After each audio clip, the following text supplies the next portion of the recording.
Welcome to my review for Journey on the PS3. I got interested in this game when I saw it appear as a contender on a lot of people's best of the year list. I thought it was odd that it was appearing on those lists, and pretty impressive considering the type of game it was and where it was coming from, having it not be what some would consider a AAA title from a big company. Now my intrigue as to how it appeared on these contenders for best game of the year lists comes because there isn't a lot of actual game in this game. Oh, look at that. Look at all the thumb downs I'm getting already. No one even wants to hear my whole review. Alright, well, I'm going ahead. So don't get me wrong, it's not that I didn't enjoy the experience of this title, it's just there's very little actual gameplay in this title. Journey looks gorgeous. It has wonderful music. I think they did a fabulous job with their use of sound, and I appreciate the way they approach the storytelling in the game. It reminded me in many ways of Shadow of the Colossus. Not much had to be said to convey what was going on. It also has these large landscapes that you're traversing. But the part that they forgot to put in, which was in Shadow of the Colossus, was something to do.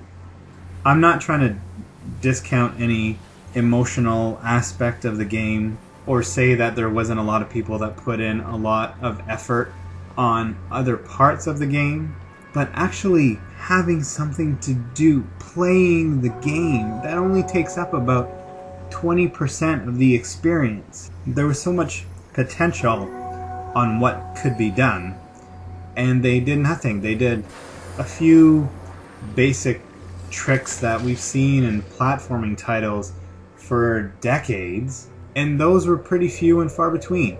You walk around a lot in this game. Some parts you start sliding down a hill. Some games may have you having to move out of the way of certain obstacles to give you something to do while you're sliding down the hill. Not in this game. You just pretty much have to make sure you're pressing forward to keep your person going. But that's it. The rest can play itself.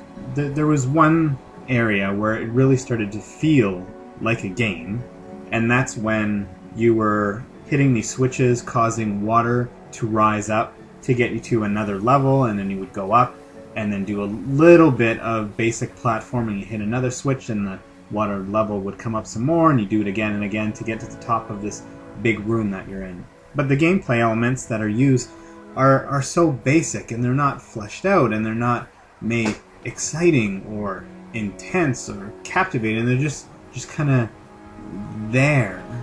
Now, again, they obviously relied a lot on the visuals of the game and the movement of the music and the emotion of the atmosphere to get you interested and keep you going, and that's all fine, but I need some solid gameplay as well to at least to get it on a list of best of the year list. A beautiful painting can be engaging, and you want to look at it for hours and think about what's going on in that painting and let it take you in, but that doesn't make it a game. Gameplay makes it a game, and this title is unfortunately lacking a lot of gameplay. There's even this one part where I saw these giant serpent-like dragon things floating over me, and their searchlights were on the ground, and I thought, oh, maybe this is it.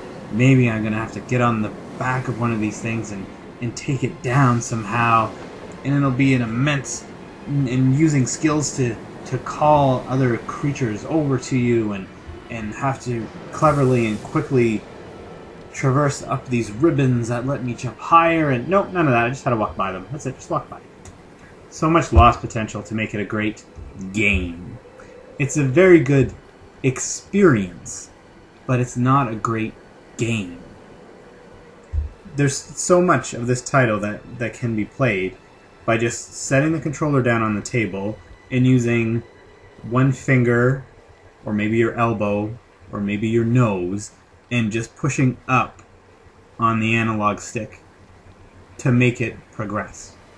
There are a few moments of entertaining gameplay. There's even a couple moments where, you know, you might find yourself flying over an area and it's smooth and it's free, and you might trick yourself into thinking,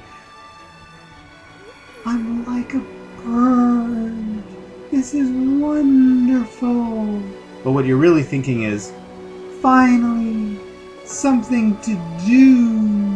I'm not coming down on Journey because of the experience. It was an enjoyable experience. I'm just being critical of the gameplay component of this game. The gameplay part is very subpar. And don't confuse this for me saying that it needs to be some kind of crazy, hardcore, non-stop action, but to me, if you want to call a game, the gameplay part should take up more than 20% of the game.